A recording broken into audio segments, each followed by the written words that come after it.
Welcome to the Motor City Hoops Podcast, your home for all things Detroit Pistons and NBA. Thank you for choosing Motor City Hoops, and I hope you enjoy this episode. Pistons need a three, and they have just under 3 seconds to do it. Here's Chauncey Billups. Here it is. He's got it. He's got it. Vinny Johnson with 1 second to go. He's got it. Hello and welcome to episode 77 of the Motor City Hoops Podcast. If you are new to the Motor City Hoops Podcast, I am your host, Bryce Simon, a former D1 Hooper, current teacher, coach, husband, father of 3 amazing kids, and contributor at Detroit Bad Boys of SB Nation. We hope everyone listening had a joyous, healthy, and happy holiday with family and friends. We also want to thank you for tuning into the podcast during this holiday season and as our Pistons continue to struggle as COVID has hit the organization. But as always, we are here to bring you energetic, high-quality Pistons and NBA content, and we brought on my favorite guest to do it, a guy I appreciate so much for his willingness to come on the podcast, his availability for Pistons conversation, and the great coverage he brings all of us fans. Back for the third time, Detroit Pistons beat writer for the Detroit Free Press, Omari Sankofa. Omari, welcome back, and thank you for joining us again. Yeah, thanks a lot for having me. As you mentioned, I believe this is the third time, and I feel like a lot's happened since the last time I was on a couple months ago, so it'll be good to kind of review all the happenings around the Pistons in the league right now. It's a pretty crazy time, of course. It is. And yeah, it wasn't too long ago we had you on, I think just a month or so. So yeah, a lot has changed. And before we preview this episode, I want to encourage you to go check out the Detroit Bad Boy website, where I drop my Cade Cunningham December breakdown on Sunday, and we'll have a Luka Garza breakdown coming up in the next few days. But on today's episode, we'll talk about the aforementioned COVID outbreak within the Pistons organization and the players that have been brought in to take those minutes. We'll of course talk about Cade Cunningham like we do every episode, as well as the history of back-to-back top 5 selections and which iteration of this Pistons restoration has been more fun to cover for Omari. We also ask a couple mailbag questions specifically for Omari and play our favorite game, Sheet or Sham, to close out the episode. But before we get into anything, I have to ask, how was your holiday? Where did you spend it? Because I did see some interesting food tweets from you on Christmas Day that I want to hear you talk about a little bit. So how did you spend your holiday? Yeah, so I got home from Miami. The Pistons played Miami last Thursday, obviously, and I got a later flight back. It was a 4 p.m. flight. Got back into Detroit 7:30 p.m. Christmas Eve. So that was nice just to be able to soak up a little bit more sun before heading back to the tundra up here in Michigan, although it was actually like 50 degrees on Christmas, so it actually wasn't that cold. But still. And yeah, it was a pretty low-key Christmas, just spend it with the family. My parents, they still stay on the west side of Detroit, so brother and sister were home, so that was cool.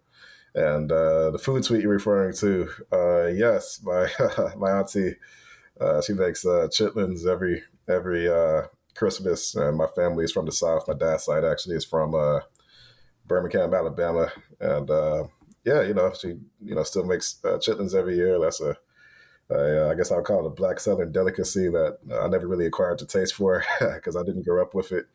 But beyond that, it was good. Saw some of the extended family. Still kept it kind of low key just because, cases are surging right now. But it's definitely good to get back home for Christmas after being mostly on the road over the last month or so. Okay, so and we'll get to the COVID stuff in just a second. You alluded to it there a little bit, but I don't know what chitlins are. Okay. Omari. So, and I don't know, maybe I'm just, I'm out here in Southwest Kansas and maybe I'm just, haven't got out enough to know. Maybe there's got to be some other listeners who maybe don't know what those are. So can you explain those to me and any listeners who are in the same boat as me as far as what that food is? Sure. So I guess the official pronunciation of it, I guess the dictionary pronunciation I would say is chitterlings. And they are made from the large intestines of a pig. So it's pig guts basically. Oh. And it was, it's just like a very kind of old school black Southern dish. Obviously back in the day, black people just kind of had to, make do with what they were given, and that was one of the many things. And it's still, pretty commonly, as far as I know, it's still something that is consumed in a lot of Black families. Like my family, obviously, still have family members that eat it. My family, direct family, does not. My dad was telling me that his dad loved it. They just called him Guts. I want some guts. My dad never really developed the taste for it. But yeah, that's what it is. It's definitely to be a food that, if you didn't grow up with it, it's probably not something that you would eat. But yeah, that's how I would describe it. It's just a Black Southern delicacy that people still eat today. Not me necessarily, but people still do. Got you. So I'm glad to hear that you were able to spend the holidays with some family and close family and some friends. And again, I hope all of our listeners were able to do the same. I know Wes and I were able to travel a little bit and spend some time with our families and in-laws. But let's get into the COVID protocols. And I will say we haven't necessarily spent much time on Motor City Hoops talking about about COVID in general at all. It hasn't really hit the Pistons a ton. I do want to say, all of our thoughts and everything are with everybody going through it, not just the Pistons or the NBA, anybody. I know good friend of the show, Koo, has been tweeting out on Monday about the fact him and his girlfriend both have tested positive and they're feeling it a little bit. I had a close friend that lost his mother this morning from COVID. So it's very much a real thing. And I don't want to be too somber about it, but I just, all thoughts and prayers with everybody who's dealing with this. But we will kind of keep it, basketball and Pistons focused. What are your thoughts just right now as this continues to kind of wreak havoc on the Pistons organization for one, Omari, but the NBA, the NFL, college football and basketball games getting canceled, bowl games. What are your just thoughts on how it's affecting the sports world again here in December? Sure. I mean, it's just kind of hit everybody like a wave all at once, it seems. I know over 100 NBA players have entered protocols over, for the vast majority of it's really over the last couple of weeks or so. And it just looks like the leagues at this point just want to play through it. I think the big difference between this year and last year, even though cases are surging, is that, we do have vaccinations that are still working. It may not stop you from testing positive, but, it is highly effective in stopping you from getting sick. And, I know the NBA is working with, doctors and health experts to figure out the best path forward. The league obviously is reluctant to shut down as he did last year. I remember Adam Silver saying the collective bargaining agreement's not built for a pandemic. And, I don't think they want to leave that money on the table if they don't have to. I know we just saw Adrian Wojnarowski report really about a half hour ago that they reduced the isolation time for boosted players from 10 days to 6 days. And the science there just being that, boosted players or boosted people in general clear the virus faster. So that's kind of where we're at right now. It's obviously hit the Pistons extremely hard over the last week with 8 players in health and safety protocols. So, very far from an ideal situation. The Pistons are the only team that's had, multiple players in health and safety protocols. The Bulls got hit pretty hard by it. And that Bulls-Pistons game that was supposed to be played a couple weeks ago was actually the first game of the season to be postponed. So, that's where we're at right now. It's not ideal, but, teams are tapping into their G League teams and calling former players up. I know Brendan Knight and Anthony Tolliver are on the rosters right now. And it's just it's a weird time for sports, I guess I would say. Yeah, and I just also want to say, just based on the decisions, because I'm sure a lot of people are thinking, well, why doesn't the NBA just, take a pause? I've heard that talked about, and I know Adam Silver came on and talked about, I work in an educational setting, so I don't make these decisions or haven't had to, but I've been around the people that have. My wife is a nurse, so she works very closely, with this and was actually in a position when COVID first started to have to make decisions. It's not easy decisions to make. And like you said, Omari, as we continue to get more education, more ways to fight it, the decisions and what is the right and wrong decisions change. I don't know if there's ever a right or wrong decision, but let's go ahead and move to the court now. As you talked about, multiple players out, Cade, Stewart, Killian Hayes, Rodney Magruder, down the list with the Pistons. What have you seen on the court these last couple of games? Let's start with the guys that were already playing. So the Hamidou Diallos, the Sadiq Beys, the Frank Jacksons. What have you seen from those guys that maybe you've liked or maybe don't like, or anywhere in between from those guys that were on the roster that haven't gone into protocol? Sure. Well, I think Hami, and really over the last 3 weeks or so, we've seen Hami kind of seize a spot in the rotation that he didn't have previously. He's just a guy who brings a lot of energy into the starting lineup. He's an athlete. He's a downhill threat. It's two things that I think this roster lacks. And, I think, especially on Sunday, You have four Cruz players in the rotation. You have a two-way guy, Jamarco Pickett, and then the People's Champ Luka Garza, who had a pretty good game too. I think it's kind of hard to evaluate just because this isn't an NBA roster right now. It's a mix of an NBA roster and a G League roster, and it's going to put more pressure on certain players to have to do things that they don't normally do. Like, of course, Luka Garza fouled out, and I think Hamdi, he had 7 turnovers just from handling the ball a lot more. So, it's kind of tough to, knock players what they're not doing right now just because they're having to do a lot. But, I do think Hamdi is, really kind of separating himself a bit, just, how consistent he's been, just being able to add that energy into the starting lineup, just be a threat in transition, clean up missed hoop buckets. He had 28 points, I think, on Sunday, shot like 13 for 19. Him and Luka, I mean, really, this is a great opportunity for them to, just get minutes they won't always get, take shots they won't always be able to take. Those are certainly two guys right now that, I think they can kind of seize this moment. And once the Pistons do return back to normal, maybe they could be in a position where, now they can show, hey, even later when some of the key guys are back, I still deserve minutes. Sadiq and Frank, they were a bit more inefficient on Sunday, which, again, I just think it's hard to play basketball with the position they're in right now. But Sadiq, too, I mean, he had 12 free throw attempts. That was a career high. He had a career high 10 free throw attempts just a few games ago. Everybody knows he was slumping to start the season. But just to see him get to the line more, find different ways to be effective, I think is key for him.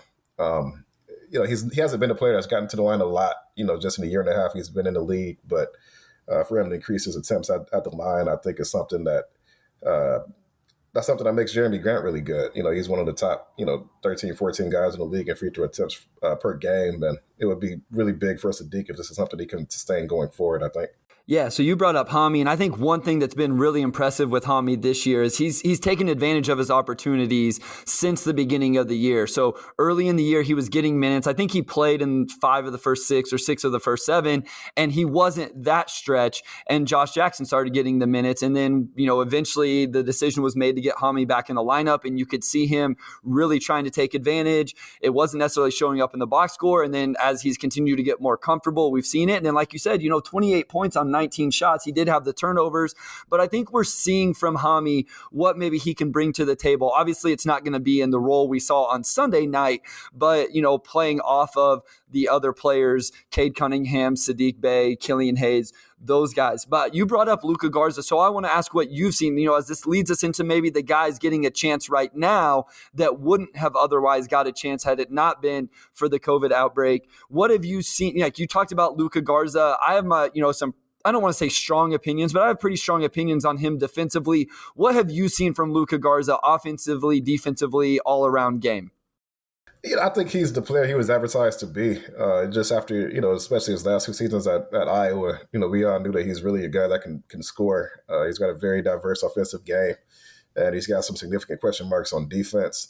And that's just who he's been in the NBA so far. Of course, he had a career high 20 points on Sunday. He knocked out a couple of 3-pointers. He could clean up the rim. There's no questions about what he could do on offense. The key for him is just being good enough defensively to stay on the floor. And, I think, the majority of the games he's played in with the Pistons, he hasn't quite been that. And he's aware that, defense is the area he has to improve on. He talked about it a lot around the time of the draft. He seemed like he was pretty frustrated with himself after Sunday's game because he fouled out. It seems like there was some miscommunication between the refs and the Pistons as far as how many fouls he actually had. The Pistons believe he had 5 when he fouled out with about 8:30 to play. And they sat down to go back and review what happened. I'm not sure what happened. I thought he had 5 as well. And it was a tough game, too. Like, I don't want to make it seem like, it was just Luka Garza. He wasn't getting it done on defense. I mean, you just look at the roster, and that was going to be a challenging game for any big man, I feel. Yes. I don't want to put that on Luka Garza. But he does have to improve defensively. He's got to, read situations a little bit faster. He's got to move a bit quicker.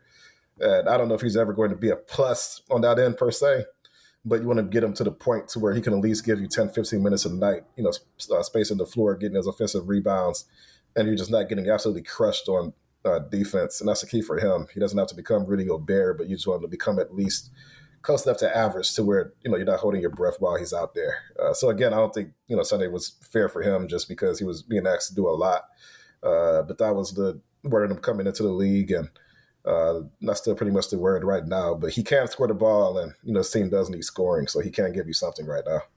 Yeah, I agree. Offensively, he does a couple things I really like as a big for this team. One, he screens well, and I think he rolls well. Now, he's got to find a way to finish because obviously he's not going to be a huge lob threat, but I do like him in screen and roll, and then he can space the floor. He hasn't shot it like just incredibly well from three, but good enough where you can see guys are going to give him respect. I think you said it perfectly. Defensively, I think right now he is a negative, and I know the defense in general wasn't good on Sunday night against the Spurs. Transition, rotations, anything, I get it. Nobody was good defensively. I thought even Hami was a little worse than normal because he had so much focus offensively. But I do think Luka has to find a way to where he's at least neutral on the defensive end, and then that offensive positive really is able to stick out. But I want to ask about the other guys. This, we put out the mailbag request for you, and we have two that will come a little bit later, but these kind of fit right into what we're talking about now. So this is from Cool Calm Mike, and then also from Steve Pelletier, who writes for Detroit Bad Boys, does amazing work. Make sure you check his stuff out. And they both kind of asked the same question. Are any of these young guys or other guys gonna stick? These guys that have came up from the G League, from the Motor City Cruise. If there's one of these guys that maybe you've been impressed with, I'll ask it to make it a little bit easier for you, Omari. Is there any of those guys, the Derek Waltons, Czech Diallo, Cassius Stanley? We saw Savridis back with the Pistons, Pickett. Any of those guys that you really like or think have a true chance of sticking with the Pistons? The short answer is not necessarily. I would say if I had to pick a guy that I think has the best chance, it's probably Pickett. Just because he does give you some size and he does give you some shooting, and I think those are two areas the Pistons kind of need help in this season. They're still the worst shooting team in the NBA from three, and that's gotten better in recent weeks. And it's tough to knock them for that now, just because most of their best shooters are out. But just from a size and shooting standpoint, I think Pickett has the best chance. I think just from a long term, which these guys kind of come in and help standpoint. This is something I think we're going to talk about later as well. But the Pistons really just need size, especially with Kelly Olynyk out. They don't really have a true rotation player on the roster who's taller than 6'8". You have Isaiah Stewart. You have Garza who, can give you some buckets, but doesn't really give you what you need on defense. What they really need is just a guy who can, I think just you talk about guys who can vertically space the floor, but also protect the rim as well. And those guys typically earn in the G League because they're on NBA rosters, and that's not something that, I don't think they're going to get from, a guy like Czech Diallo, although I do think he has some good moments over the last couple of days. But, yeah, I think Jamarco Pickett probably gives you the best combination of size and shooting that this roster lacks right now. So I want to ask you about one more player that we saw had a big game before he entered COVID protocol as well, and that's Trey Lyles. And I want to ask you about Trey Lyles, Omari, because I feel like he's a very polarizing – I don't even know if he's polarizing. I would say 90% of Pistons fans don't like Trey Lyles. They don't want to see him on the floor. And I would probably lean to be the 10% side where – no, I don't go crazy about Trey Lyles, and I'm not sure there's a long-term future, but I think he does fine. If you look at the numbers, he's one of the better rebounders on the team. He's playing out of position. He scored the ball in the absence of those guys whenever they needed him to. He does take too many shots and is a little too aggressive for me whenever the team is fully healthy. But in general, I don't mind Trey Lyles. Where do you stand with Trey? Do you see any long-term future with Trey Lyles? What do you think the end game is with Trey Lyles, and what have you liked or maybe not liked from his game so far this season? For sure. Well, I would say that I think the fan base has been unfair with Trey Lyles just because a lot of what they're mad at him for not doing are things that he weren't signed to do. He's playing out of position as a center right now. And, the Pistons, I think going into the season expected that maybe in a game where, Isaiah Stewart gets into foul trouble, you may have to play Trey Lyles at the 5 in spurts. But, I don't think anyone thought that he would be pretty much almost a full-time center. Really, it's just Kelly Olynyk's injury back on November 10th, I believe it was. November 10th or 12th is either that Houston or that Cleveland game where he got hurt. So some of the stuff with Lyles is just, he's not a center, and some of the stuff you need your center to do, he's not going to give you because that's not the type of player he is. Now, there's been some legitimate gripes. He's been passing down shots really over the last 2 weeks. And for a team that needs floor spacing, and, he's a guy that was signed to help them in that area. When you're passing down open threes, I mean, that's not good. Rex, the assistant coach who's been filling in for Dwayne over the past week or so, kind of joked before that Miami game where Trey scored 28. He joked and said before the game, he told Trey that if you pass on any shots, I'm going to bench you. So that's something that the coaching staff has been aware of too. But all that aside, I think Trey's been fine. I don't think he's been bad. I don't think he's been amazing. I think he's just been fine. They signed him to a pretty inexpensive deal. And I think relative to his contract, he's given the Pistons enough. He's been a good enough shooter. He's been a good enough scorer. He's been a good enough rebounder. He's not going to give you everything you want in a center. But as far as, probably your 8th or 9th man on the roster, which I think is what he was signed to be, I think he's been fine. And that game against Miami last week, he scored 28 points, 8 rebounds, 4 blocks, 7 of 13 from the floor, 3-7 from 3. It's kind of on the higher end of what he can give you, right? But he is a guy that can score. He can heat up a little bit. I think he's been a little bit better. Like we've seen him, attack closeouts here and there. Like he has a little bit more finesse to his game than I think I expected. And, once the team gets back healthier and he's playing the role he was supposed to play, I think we'll probably see the fan base lighten up a little bit. I agree. I want to ask about a few guys that are, injuries. And then I guess Coach Casey isn't an injury, but, obviously you talked about Coach Rex filling in for Coach Casey. And I don't know how much you can tell us. You may know more than you're able to, but obviously Coach Casey hasn't been going on the road. I don't know if if he's planning on coaching the home game on Wednesday. I think there's a 2-game homestand for the Pistons coming up. So can you just give us some quick updates maybe on Coach Casey and whether we'll continue to see him only coach at home, or is it going to be extended even with home games? And then also Isaiah Livers, who I think a lot of people were hoping we'd see play with all these other players out, and then where Kelly Olynyk might be with his injury. So Coach Casey, Isaiah Livers, and Kelly Olynyk. Yeah, so Casey, not much to talk about on that front. The team, they designated him out, personal reasons, not COVID related.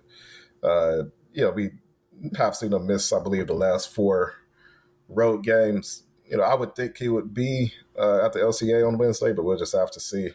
And it doesn't sound like this is going to be a long-term permanent thing. I know Rex, I think before the Indiana game, which was the first game he coached, said that, it's more so day-to-day. So that's a little bit more of a TBD.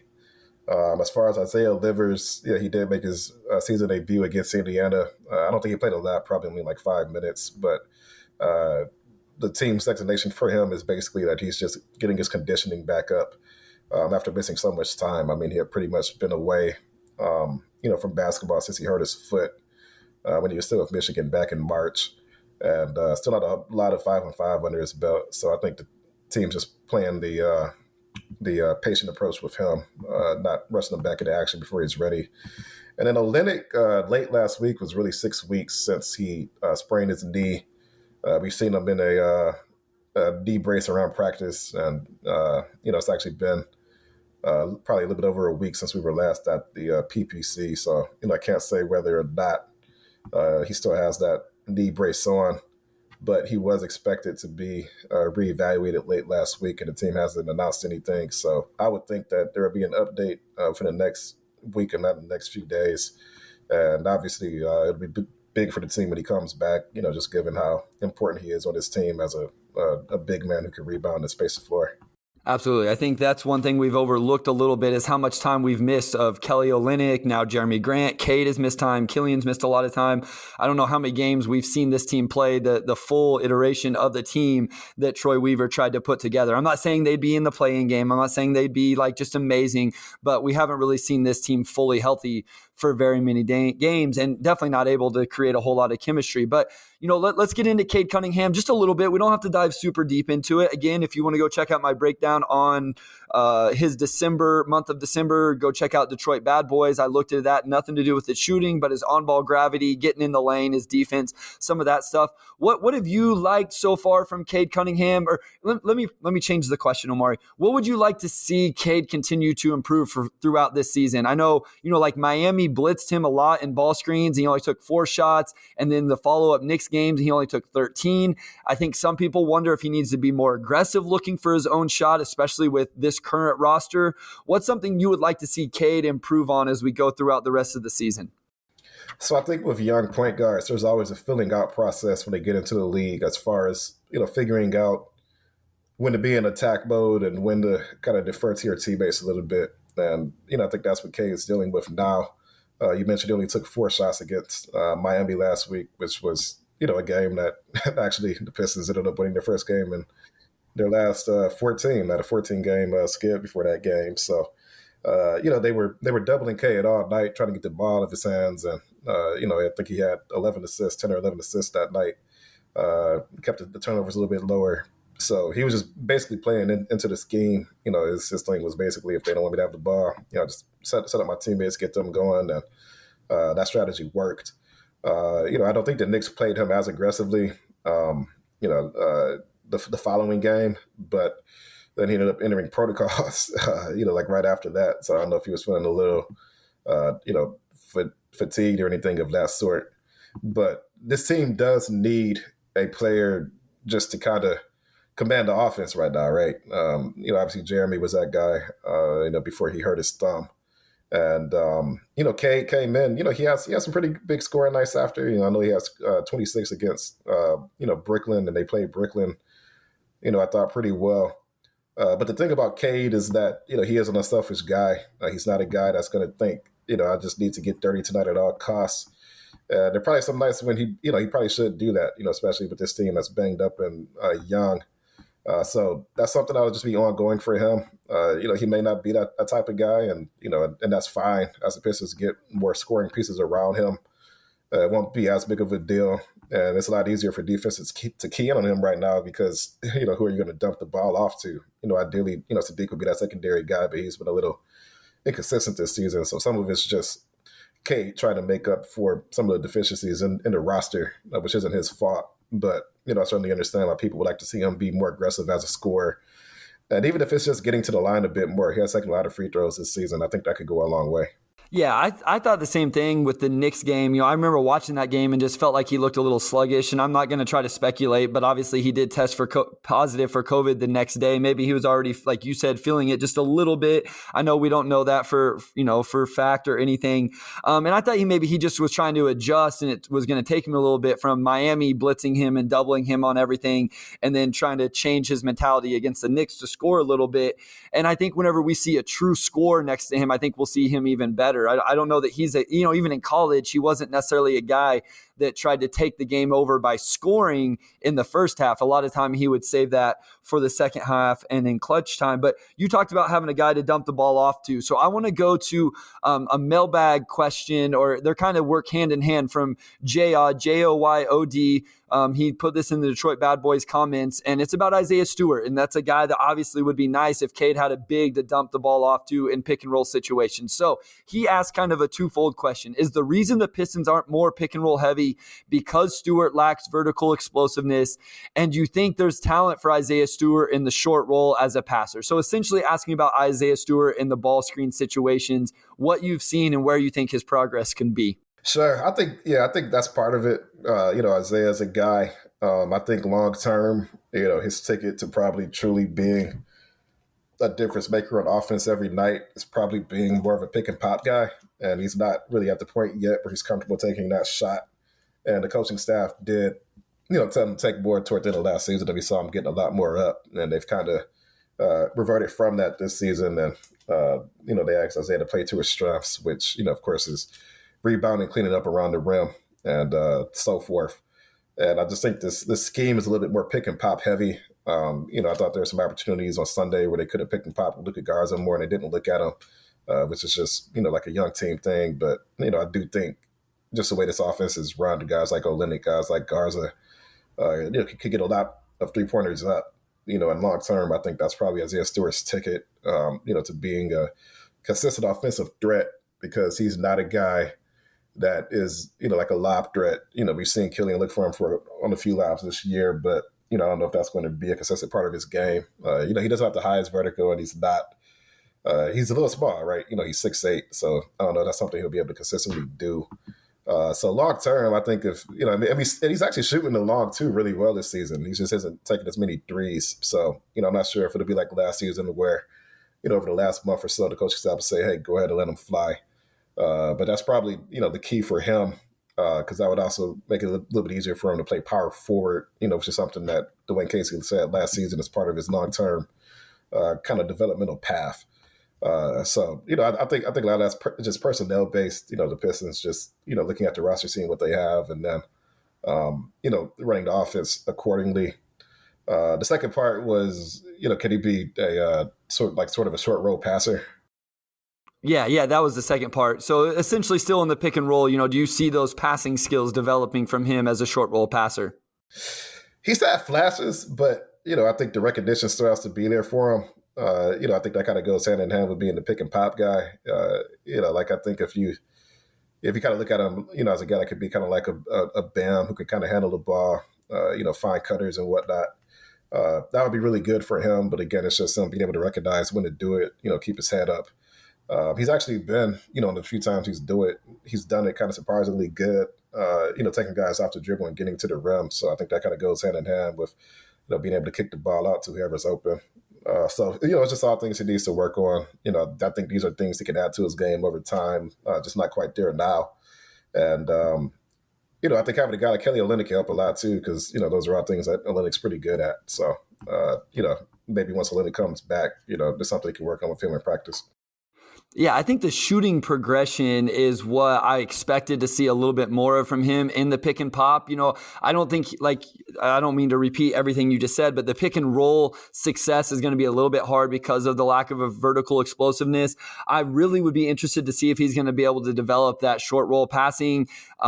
Say we've seen it in flashes, and then we've seen other times where he looks really uncomfortable. But if he could get that shooting progression that we all thought that was coming at the end of last season and hasn't really carried over yet. So it'll be interesting to see through the second half of this season and with another offseason, hopefully without an ankle injury, where he can continue to work on that. But I want to ask you about something just real quick. We're not going to dive into this as much as we had planned just for time purposes, but I did send you the tweet that the back-to-back lottery selections or the back-to-back top 5 selections that I tweeted out. I don't know if you had a chance to look at it. I know we talked about it a little bit, but essentially what I went through is I went and looked from 2000 on about back-to-back top 5 picks and kind of the success or, what's not success about those from 2000 until now, because it looks like that's where the Pistons are headed. What did you think about that graphic? I know you probably didn't look super deep into it, but what did you think about that graphic as it looks like that's where the Pistons are headed?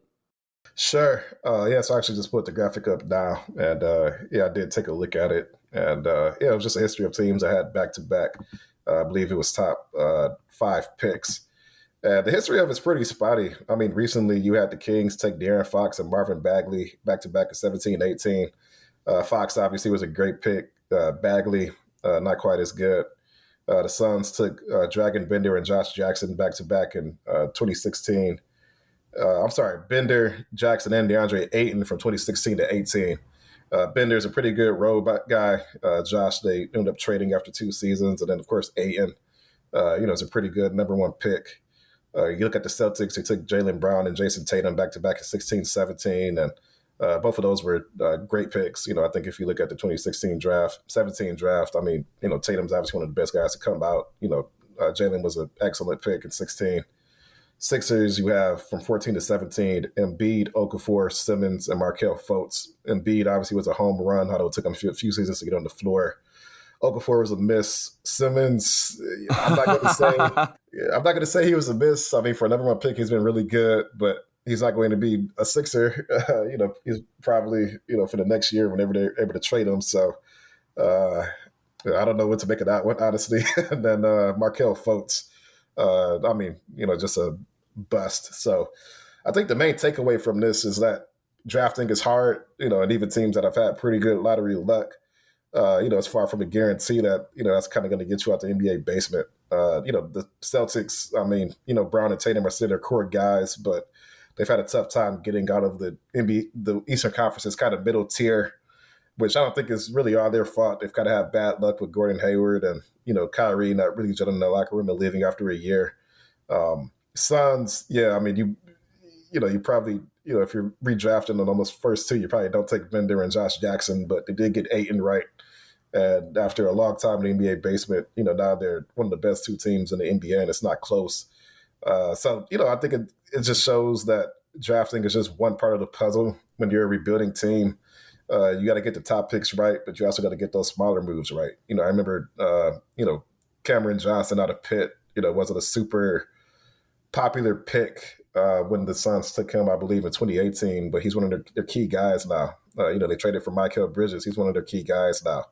Both of those guys are much better than Dragon Bender and Josh Jackson, and they were taken outside the top five. So I think the thing with the Pistons here, obviously you have Cade, and I think Cade is going to be a really good number one pick.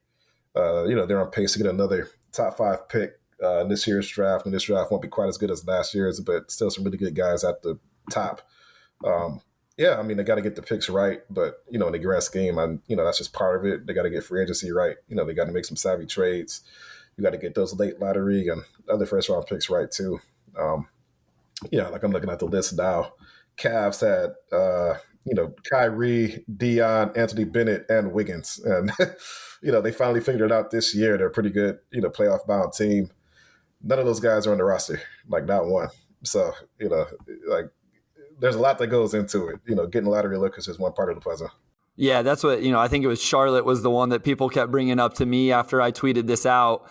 And if you want to go check out my Twitter, I don't know, this was a few days ago. I had a morning where I could spend a little bit of time on it and just threw it together, threw a little bit of work on it. But, Charlotte really missed. But, obviously the Thunder, back to back to back with KD, Westbrook, and James Harden is the big one. But if you just look at the number of all-stars with the team that they were drafted by, it's just not that much. So I think it just, like you said, it shows that just because the Pistons are going to land another top 5 pick in the upcoming draft, it's not a sure thing, and there's a lot of other moves that are going to have to be made. The Jeremy Grant decision, which we'll talk about here in a second. But before we get to that, I want to ask one more question, and that's what has been more fun or easier? And you can answer it in whichever context you want, Omari, to cover this year's team or last year's team. And just a little bit of context, last year you had the Blake and Derrick Rose moves. The team was a little more competitive early on, but you didn't have Cade. Killian was hurt. Stu and Bay are exceeding expectations. And then this year you have Cade, Bay not as efficient. So now these second year guys are taking some heat. The team's not quite as competitive. Which team has been more fun or easier to cover with storylines? I think this season's been a lot more fun by far. And it's more so just from a lot of the parts of the job that, fans don't really see or probably are aware of. Last season was my first season. My first day covering the Pistons was April 6, 2020. So it was in the beginning stages of the pandemic, and there was no basketball being played at all, and no basketball being played at all until August, and for the Pistons, not until December. So there was sort of just kind of this very long period of just wondering what was going to happen before I actually got to the season part. And then even then, just from a coverage standpoint, last season was just, tough just because there were so many restrictions. We weren't going to practice. There was no locker room access. There's still no locker room access, but a lot of stuff has just been eased this season. We weren't traveling. We weren't doing any press conferences or talking to anybody in person. It was all through Zoom. So just a lot of the ways that, we're able to get to know people on the staff, people behind the scenes, the players themselves, we didn't really have access to. And that just made it, a tough season, just because I'm coming in and, in a lot of ways, I think you just kind of feel handcuffed because you're covering a lot of people you haven't met, you don't really know. And I guess it made it somewhat better just because you did have a new front office come in and whatnot. So that evens the playing field to an extent. But, the people on the training staff, front office people who have been around for a long time, I'm not really seeing or meeting those people in person. And I've been able to do a lot more of that this season, being able to travel, being able to, see and talk to guys in person at practice or, whatever it may be. And that's, for me, it's just made the job a lot easier. It's kind of opened some doors that weren't really open last season. So from a storyline standpoint, I think last season had a lot more going on. You mentioned Blake Griffin and, Derrick Rose being traded, it's year run of a new regime led by Trey Weaver. It just seems like there is something new happening every month. And from that standpoint, maybe from a fan standpoint, it's a bit more interesting than watching, this year's team with the NBA's worst record. They haven't been quite as competitive, and maybe expectations were higher with Cade coming in, and those expectations haven't been met. But from a beat writer standpoint, I would say that this season's been much better by far. And, just from a day-to-day standpoint, I think it's just been easier to get to know people, just tell certain stories, and it's felt a lot closer to what a normal season would be. So I would say this actually kind of feels more like a real first season for me than last season did, just because I'm actually out and about talking to meeting people and not just doing everything on Zoom or via phone.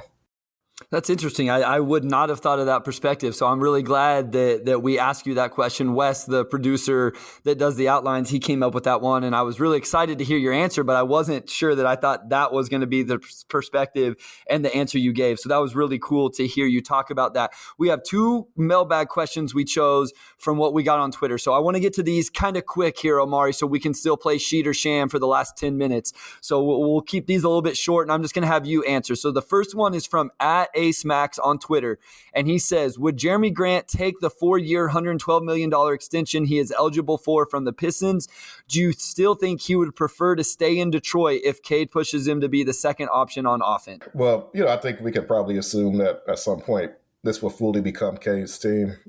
Jeremy's been more of a number one option this season, but long term, the Pistons drafted Cade. He's the number one guy. I think he has all the tools to become that type of player. So I think the question the organization has to figure out right now is, how does Jeremy Grant fit into that? Because the team is probably going to finish with a worse record this year than they did last year.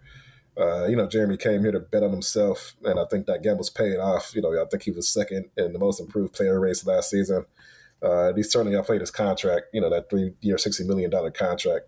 He's been much better than that. And as you mentioned, he's due for a pretty big raise. So for the Pistons, I think just from a timeline standpoint, you kind of have to figure out, how Jeremy Grant fits, and Jeremy Grant has to figure out, he's 2 years from turning 30. He is due for a pretty big raise. I think there's just questions on both sides as far as how does that look like.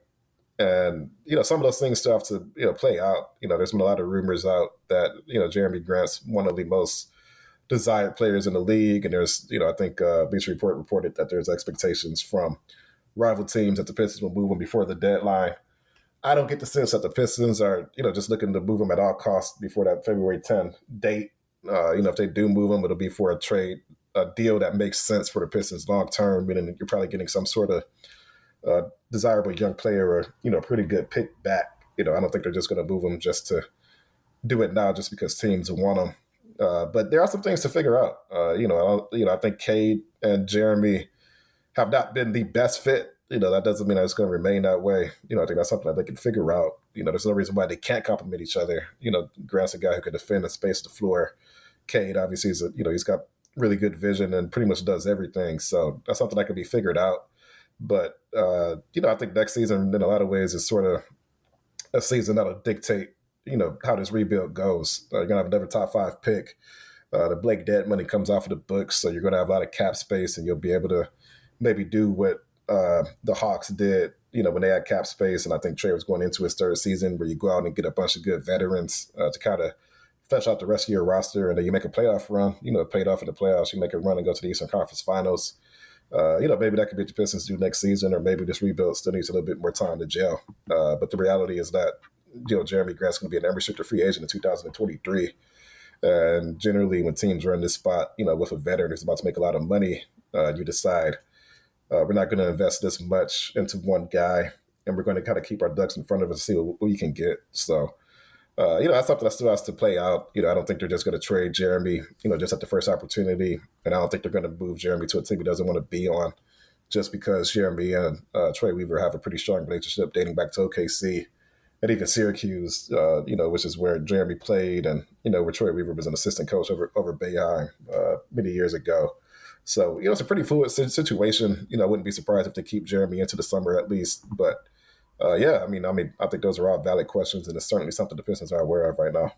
Yeah, I think it's going to be an interesting development with Jeremy Grant because, like you said, I think he obviously has a close relationship with Troy Weaver and Dwayne Casey, and so I don't think they're just going to send him anywhere. But the Pistons are in a good spot where he still has a whole nother year left on his contract, and they could hold on to him into next season. And it's going to be an interesting offseason in general. So real quick on this final one, and then I'm going to bring in Wes for Sheet or Sham. This is from @AllThingsPistons on Twitter, and he said, "Do you see Isaiah Stewart in a new the Pistons version of a Charles Oakley, Anthony Mason?" Is that, I think he's asking as an enforcer type player. Is that what you think Isaiah Stewart, I know he's kind of shown this already. Is that kind of the mold or the cloth you see Isaiah Stewart cut from? I think he could fill that role just from a personality standpoint. We already saw the whole situation with LeBron and whatnot. And, that's clearly a role that he doesn't shy away from. We've seen him get into it with a lot of players really just in a year and a half since he's been in the league. And, that's just who Isaiah is. I think he's a tough guy. He's a guy that's not going to tolerate any disrespect. It's a role we've seen past Pistons play. I think Rasheed and Ben did it. I think we saw Bill Laimbeer do that. So, yeah, by all means, sure. I don't see why, Isaiah would not do that after he's already been doing it for a year and a half. That's who he is. Pistons love him for it. Probably don't want him, doing what he did, against the Lakers a couple months ago again. But overall, that's who he is. He's a really, passionate player. He energizes the team, and I think that's something he can do pretty naturally.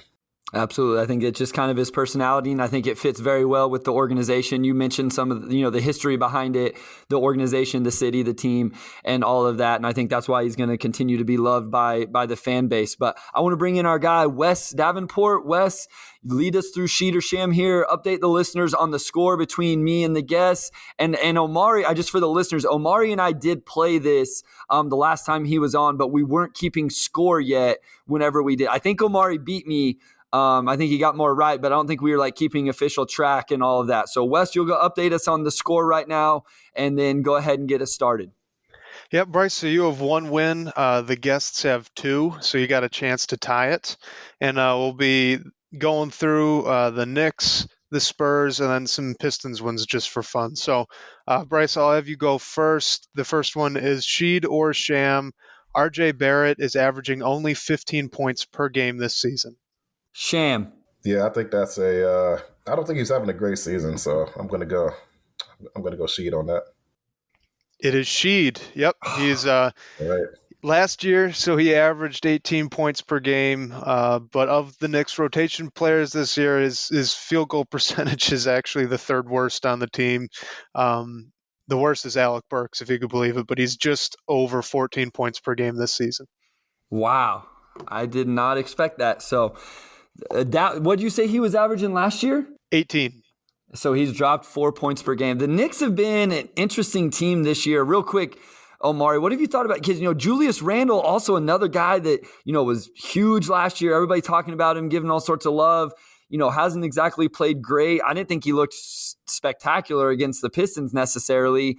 What do you think is going on with the Knicks? I think part of it is just the East is really deep this season. I think the East is, probably the best it's been. I'm 27. It's probably the best it's been, since I started watching basketball back when I was a kid. But, it's been a handful of teams this season that haven't quite been as good as you would expect. I know the Hawks have been kind of slow to come out the gate. I thought Boston was going to be a lot better than they've been. And, of course, you have, guys who have, got COVID and whatnot, and that's kind of hurt it as well. But Julius Randle, he hasn't been quite as good as he's been last season. And, I think the book's out. And, I remember reading, there's some red flags about his game last season. He really didn't have a good playoffs at all. I think teams kind of keyed in on him, and there wasn't a guy on the roster that, could really take pressure off of him. And we're probably seeing some of that. RJ Barrett, he hasn't been as great.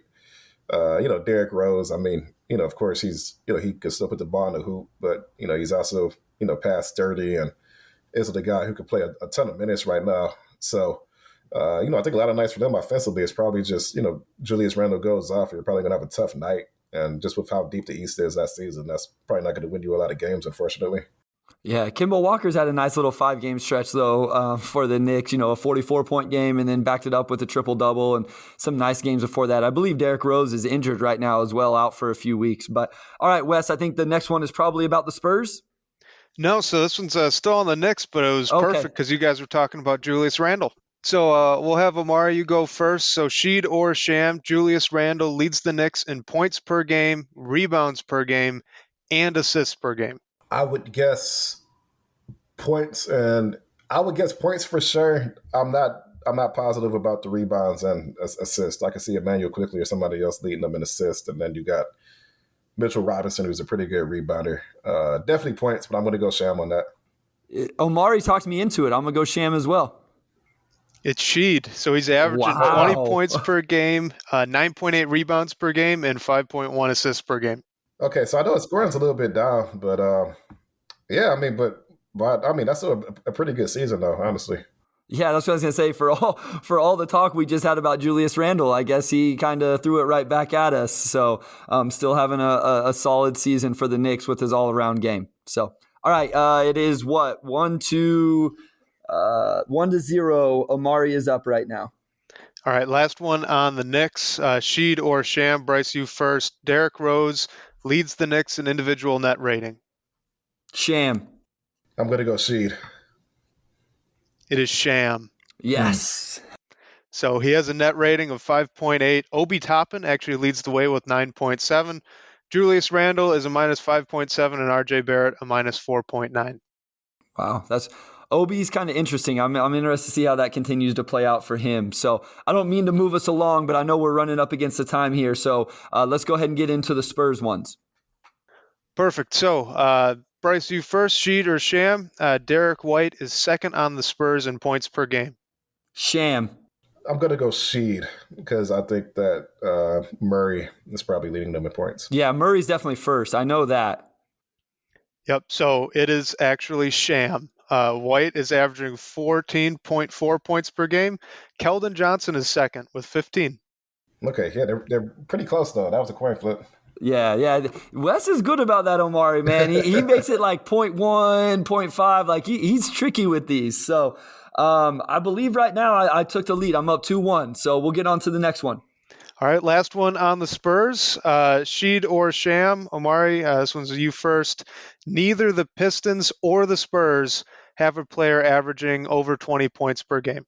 I'm gonna go Sham only because I think Jeremy was right at 20, but he may have fallen off right before. But I'm gonna go Sham. I think Jeremy's at 20 right now. I'm going to go Sham for the same. I actually know because I looked this up for my notes for the last episode, the instant recap. I know the Spurs don't have anybody, but I feel like Jeremy's got to be over 20 still. So I'm going to go Sham as well. You're both right. It's Sham. Right. Jeremy Grant, 20.1. There we go. Yeah, I thought it was close. He had to play in a couple of weeks, but I remember him being right there at 20. So, all right, there we go. Yes. All right. Okay, so now you got some Pistons ones for us to finish this out, Wes? Yes, I do. And what's the score, Bryce? The score is I've got 3 correct. Omari has 2 correct. So how many do we got left? We probably have time for 2 or 3 if you have that. We have 2 left, and there can be 3. Okay, let's try to stick it to 2, and then if we have a tiebreaker, if we need a tiebreaker, we can do that. That's enough for me for a comeback, so that's all we need. Okay, perfect. Bryce, you first. So Sheed or Sham, Killian Hayes is second on the Pistons in stocks per game behind Jeremy Grant. Sham. I'm also going to go Sham because I think Cade's probably number 2. Yeah, it's Sham. It's Sham. So Grant has 2.2 stocks. Cade has 2. Killian is third, though, with 1.6. And then Stewart and Saban Lee are tied at 1.5. I mean, Trey Lyles has been blocking a lot of shots recently. Yeah, he might be a dark horse for this if he visits this in the next month or so. All right, next one. So this is our final one unless we get a tie here. So obviously we're going to answer this opposite. So I'll let Omari go first. Okay, sounds good. So Omari, Sheed or Sham, Sadiq Bey leads the team in second chance points per game. Ooh, that's a good one. That is a good one. I'm going to go Sheed just because my inclination is to say Sham, but the fact that you asked it makes me think it's true. I love how Omari said, I think it's Sham, so I'm cool staying with Sham. It's Sheed. There we go. Sadiq Bey is averaging 2 per game. Stewart is tied with Cade for second at 1.8. Wow. All right, I so think we're that tied. it, right? Yeah. Yeah. So you have a tiebreaker, Wes? I do. All right, so this one's a Christmas Day one. It's about the Pistons. So some quick background. The Pistons haven't played a Christmas Day game since 2005. The Pistons' first Christmas Day game was the second year the then BAA played on Christmas. And the Knicks and 76ers are the most common Christmas Day matchup. They've played each other 12 times, most recently in 2017. So we'll have Omari go first on this one. Sheed or Sham, the Pistons have the third most losses total on Christmas Day. Well, one, how many Christmas games would they have played? Like, you probably had a few in the mid-2000s. But I'm also not super familiar with the history of the Christmas game. They could have some in the 80s, but I'm not sure. This is a complete shot in the dark. I'm going to go Sham. And I'll go Sheed just so we have a winner. It is Sheed. Yes. All right. They've lost 22 times on Christmas Day. Holy cow. So do you have the number of games that Omari brought up? They've played, I believe it was 35 times because they've got 13 wins. So 13 and 35. 22 on Christmas. Wow. All right. Thank you, Wes. That was fun. I know we had to run through it a little faster than what we normally do. Usually we take a little time to talk about each one, but I know we were up against it. Omari, man, thank you so much. I had a blast. I hope you had fun. I always have fun when you come on. And I appreciate you making time for us. I know you're always a busy man. So definitely want to have you back. And I just want to give you a chance, let everybody know where they can find you and everything you're doing. No doubt. Thanks again for having me on. It's always a great time. Folks, you could follow me on Twitter at Omari Sankofa. That's OMARI SANKOFA. And you can read my work at the Detroit Free Press, and that's just FREEP.com. Awesome. Yes. Make sure you go check out everything he does. He's one of the amazing beat writers for the Pistons, for the NBA in general. Again, he's a guy that I'm fortunate enough to be able to talk Pistons with, even whenever we're not recording. And I am just so thankful that he's been, allowed me to do that and comes on and records with us whenever we ask him to. And so as I do to end every episode, I want to make sure I thank Wes Davenport for everything he does for myself and Motor City Hoops. We also want to thank all of you for listening to Motor City Hoops every week. I've said it before. I know the excitement around this team is tempered a little from the beginning of the season, but here at Motor City Hoops, we're not going to slow down our excitement or content creation around this team. We hope you are enjoying it and you stay with us throughout the rest of the season and into the offseason. Motor City Hoops will be back on Wednesday night or Thursday morning, depending on how early you go to bed, with an instant recap episode from the game versus the Knicks. Next week's weekly episode drop will actually be on Wednesday morning due to the schedule, and we will be joined by Chris Oliver of Basketball Immersion to dive a little deeper into the Pistons and the X and O's. Enjoy the rest of your holidays. Thank you for listening. Go Pistons, and we'll talk to you soon. Thank you for listening to this episode of the Motor City Hoops podcast. Please give us a rating, drop a review, and subscribe. For more content, including video breakdowns, make sure you follow us at Motor City Hoops on Twitter. I hope you join us next episode. Until then, be safe and be well.